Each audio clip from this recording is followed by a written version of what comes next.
Hello everyone, I hope आप सभी अच्छे होंगे। ओके, कल हमने किया था क्लास 11th की अकाउंटेंसी का मीनिंग ऑफ अकाउंटिंग, उसके हमने कैरेक्टरिस्टिक्स की थी, ब्रांचेज ऑफ अकाउंटिंग की थी। ओके, मैंने आपको कल आपको मैंने ब्रांचेज ऑफ अकाउंटिंग के बारे में बताया था। ठीक है, आज मैंने उसे चार्ट के थ्रू बनाया है तो आप इसे और इजीली तरीके से समझ सकते हैं कि फाइनेंशियल अकाउंटिंग में हम किस किस को मेज़र करते हैं, कॉस्ट अकाउंटिंग में किसे और मैनेजमेंट अकाउंटिंग में किसे।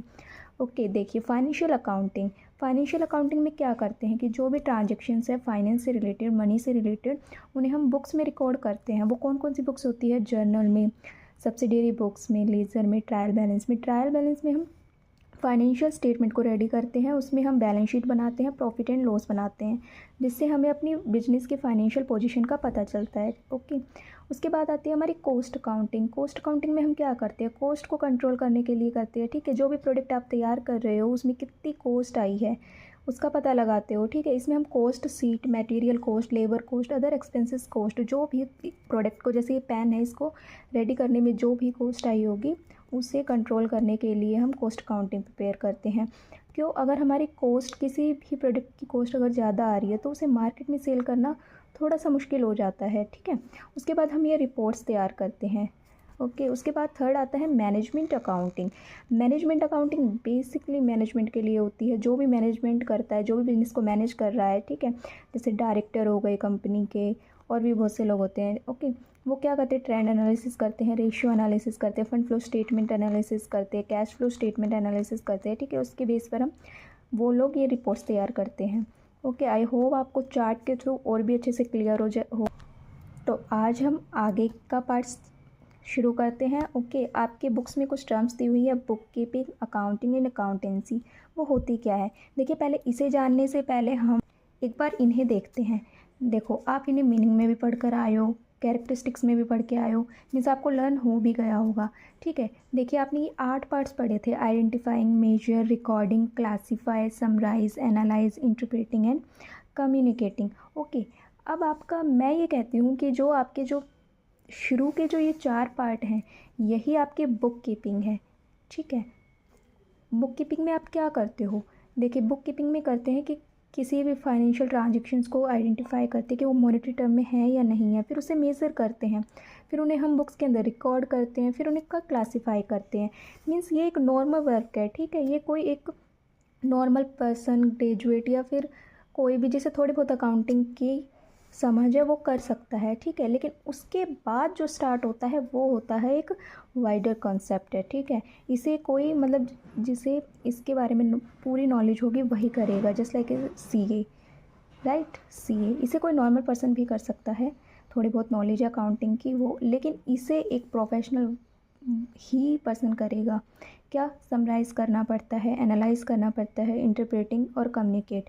ठीक है, बुक कीपिंग के बाद ही आपकी अकाउंटिंग स्टार्ट होती है। ठीक है, तो ये शुरू के जो 4 पार्ट हैं वो आपकी बुक कीपिंग के अंदर आएंगे, एंड बाद के जो 4 पार्ट है उसे आप अकाउंटिंग के अंडर रखते हो। ठीक है, अब देखो आपकी बुक कीपिंग होती क्या है। Book keeping is a part of accounting and it involves identifying financial transactions, measuring them in money term, recording them in primary books and classifying recording transactions. ठीक है, बुक कीपिंग क्या है? Accounting का ही part है। देखिए, मैंने बताया था कि बुक कीपिंग किए बिना आप अकाउंटिंग नहीं कर सकते हो। बुक कीपिंग आपका फर्स्ट ऑफ पार्ट है अकाउंटिंग का। ठीक है, उसके बाद ही आप अकाउंटिंग स्टार्ट करते हो। ठीक है, बुक कीपिंग में आपको मैंने अभी बताया है कि जो भी आपकी फाइनेंशियल ट्रांजेक्शन्स हैं उन्हें आइडेंटिफाई करोगे, फिर उन्हें मेज़र करोगे, रिकॉर्ड करोगे एंड देन क्लासीफाई करोगे। ये 4 पॉइंट्स आपके बुक कीपिंग के अंदर। उसके बाद आपकी स्टार्ट होती है अकाउंटिंग। ठीक है, accounting is a wider concept and it includes book keeping. Accounting starts where book keeping ends. ठीक है, जो अकाउंटिंग है वो बुक कीपिंग का एंड करती है। शुरुआत है आपकी बुक कीपिंग एंड अकाउंटिंग आपकी लास्ट है। ओके, जो बुक कीपिंग है वो अकाउंटिंग के अंदर ही इंक्लूड होती है। ठीक है, अब आती है आपकी अकाउंटेंसी। ठीक है, अकाउंटेंसी क्या है? देखिए, अकाउंटेंसी के अंदर आपके रूल्स, रेगुलेशंस, प्रिंसिपल्स आते हैं। अकाउंटेंसी में आपको ये बताया जाता है कि आपको अकाउंटिंग करनी कैसे है, आपको समराइज़ कैसे करना है, आपको एनालाइज कैसे करना है, right? Accounting refers of entire body of theory and practice of accounting. It explains how to deal with various aspects accounting.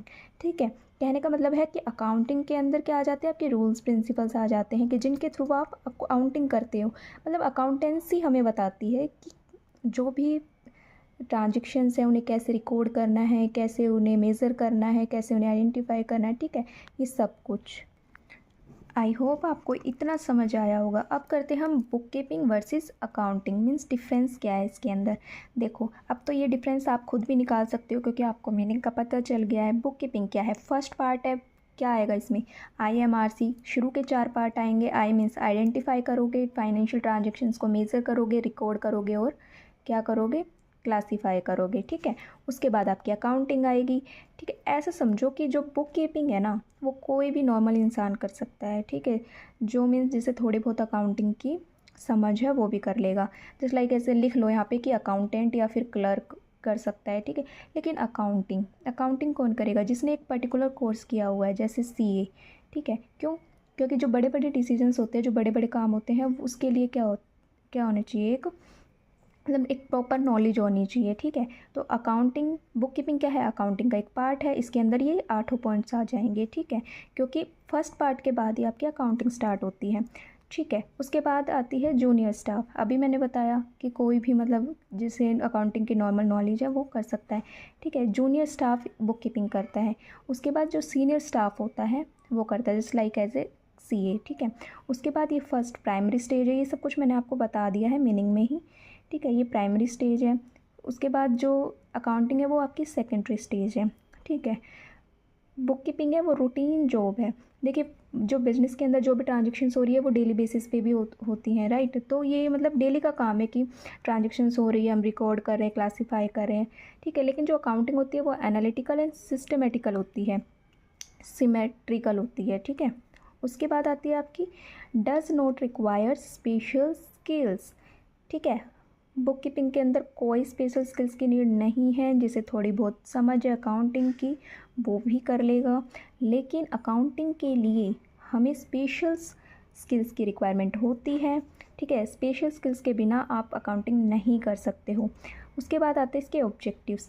अब ऑब्जेक्टिव्स तो आप बता ही सकते हो कि बुक कीपिंग का क्या ऑब्जेक्टिव है.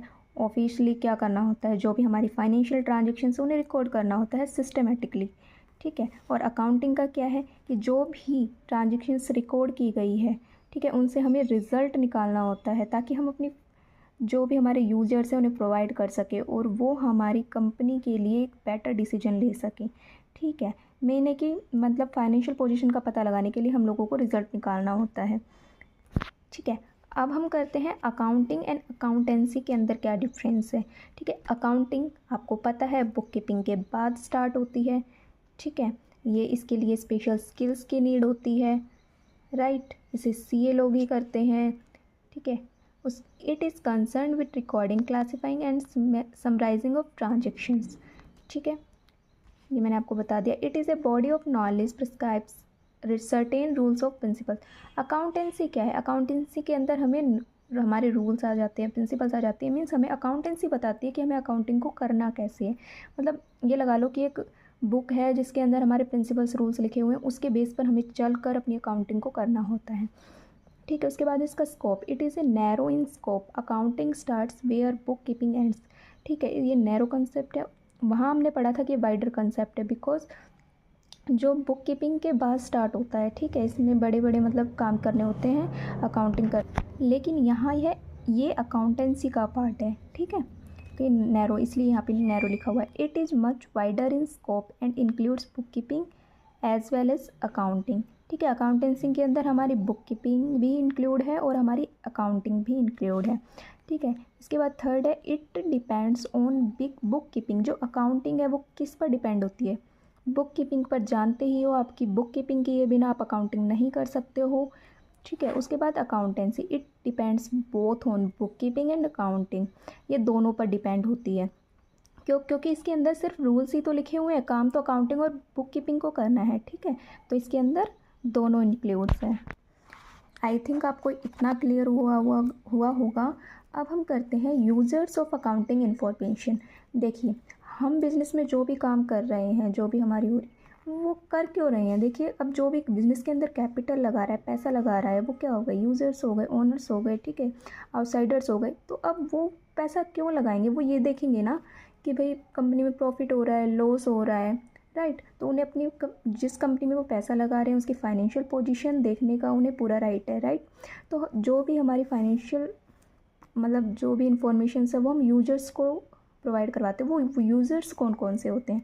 देखिए, कंपनी के अंदर 2 टाइप्स के यूजर्स होते हैं, internal users and external users, ठीक है। इंटरनल यूजर्स कौन से होते हैं, ओनर्स होते हैं जो कंपनी में कैपिटल लगाते हैं, हमारी मैनेजमेंट होती है जो कंपनी को मैनेज कर रही है, राइट। एम्प्लॉयज़ होते हैं जो वहाँ काम कर रहे हैं, एंड वर्कर्स होते हैं, ठीक है। एक्सटर्नल यूजर्स कौन से होते हैं, बैंक एंड फाइनेंशियल इंस्टीट्यूशंस होते हैं, इन्वेस्टर्स एंड पोटेंशियल इन्वेस्टर होते हैं, क्रेडिटर्स होते हैं, हमारी गवर्नमेंट होती है, इट्स अथॉरिटीज़ होती हैं, रिसर्चर होते हैं जो रिसर्च करते हैं, कंज्यूमर्स जो उस प्रोडक्ट को कंज्यूम कर रहे हैं, पब्लिक होती है, ठीक है। अब ये एक्सप्लेनेशन है, थोड़ा इधर देख लेते हैं।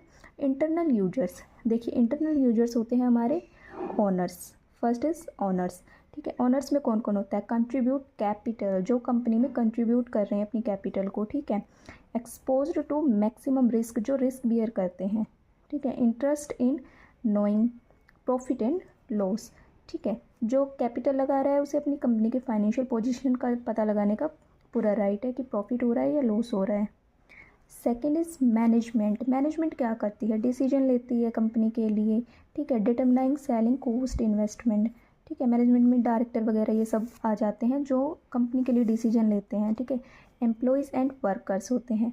Entitled to bonus which is linked to profit deposit PF ESI, ठीक है। वर्कर्स और एम्प्लॉयज़ को क्या मिलता है, पीएफ, प्रोविडेंट फंड, ईएसआई, ठीक है। उसके बाद जो एक्सटर्नल यूज़र्स होते हैं हमारे, वो होते हैं बैंक एंड फाइनेंशियल इंस्टीट्यूशंस, ठीक है। बैंक्स एंड फाइनेंशियल इंस्टीट्यूशंस क्यों होते हैं, जो हमारे बिजनेस में मतलब हम लोग इनसे क्या करते हैं, लोन्स वगैरह लेते हैं या फिर अपनी कंपनी को ग्रो कराने के लिए मनी हेल्प लेते हैं, ठीक है। Safety and recovery of loans provided, ठीक है। Second is investors and potential investors. ये कौन होते हैं, investors do not have direct control risk of investment. Creditors, credit वर्थनेस of business, ठीक है। गवर्नमेंट एंड इट्स अथॉरिटीज़, ये कौन होती है, पॉलिसी बनाती है, policy decision assess correct tax, ठीक है। पॉलिसी डिसीजन मेकिंग होती है गवर्नमेंट, ठीक है, उनको टैक्स पे करना होता है। रिसर्चर, जो रिसर्च करते हैं, वो रिसर्च वर्क, रिसर्च करते हैं किसी भी एक टॉपिक पर, कंपनी के लिए क्या बेटर है क्या नहीं, ठीक है। उसके बाद है consumers, reduce cost of product, cost control, ठीक है। कंज्यूमर्स जो भी प्रोडक्ट को कंज्यूम कर रहा है, ठीक है, उसके बाद आती है आपकी public, substantially contribution of business to economy. जो पब्लिक है ना, वो बिज़नेस के लिए बहुत इंपॉर्टेंट पार्ट है। क्यों, क्योंकि ये कंपनी को क्या प्रोवाइड करवा रही है कंपनी को, इंफ्रास्ट्रक्चर, ठीक है। इनके बिना देखो, लेबर है, वर्कर्स, एम्प्लॉयज़ है, वो कहाँ से आ रहे हैं, पब्लिक से ही तो आ रहे हैं, तो इनके बिना तो बिजनेस सोच भी नहीं सकते हैं, ठीक है। आई होप आपको users of accounting information clear हुआ होगा, आपके कौन कौन से यूजर्स होते हैं, ठीक है। आगे मिलते हैं पार्ट 3 में। आपके फंक्शंस बचे हैं, लिमिटेशन एंड एडवांसेस बची हैं, वो हम आगे पार्ट में करेंगे। Thank you so much. अगर आपको समझ आया हो तो please like, subscribe and share ज़रूर कीजिएगा। Thank you.